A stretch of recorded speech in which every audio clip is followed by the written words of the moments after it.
తమిళ hero Vishal ప్రేమ పెళ్లి విషయమై చాలా కాలంగా మీడియాలో వార్తలొస్తున్న విషయం తెలిసిందే.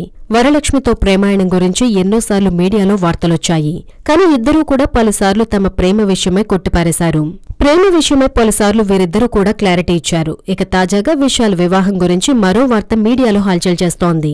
త్వరలోనే విశాల్ ఒక హైదరాబాదీ అమ్మాయితో ఒకటి కాబోతున్నాడని, అనీషా అనే అమ్మాయిని విశాల్ వివాహం చేసుకోబోతున్నాడని, త్వరలోనే నిశ్చితార్థం కూడా జరగబోతుందంటూ తమిళ మీడియాలో వార్తలొస్తున్నాయి.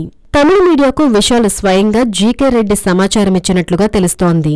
త్వరలోనే జీకే రెడ్డి అధికారికంగా ప్రకటించే అవకాశముంది. గత 3-4 ఏళ్లుగా విశాల్ తన పెళ్లిని వాయిదా వేస్తూ వస్తున్నాడు. నడిగర్ సంఘం భవనం పూర్తయిన తర్వాత పెళ్లి చేసుకుంటానంటూ చెప్పుకొచ్చాడు.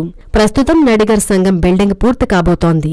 ఈ నేపథ్యంలో విశాల్ పెళ్లికి సిద్ధమవుతున్నట్లు తెలుస్తోంది. విశాల్ వివాహం జరుగుతుందని తమిళ సినీ వర్గాల్లో టాక్ వినిపిస్తోంది. హలో, మిమ్మల్నే యోయో టీవీ యాప్ డౌన్లోడ్ చేసుకున్నారా? ఇంకా లేదా?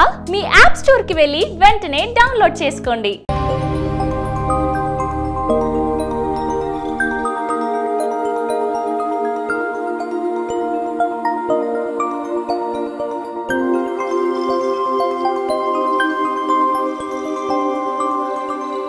ఈ వీడియో గనుక మీకు నచ్చినట్లయితే లైక్ చేయండి, షేర్ చేయండి అండ్ సబ్స్క్రైబ్ చేయండి.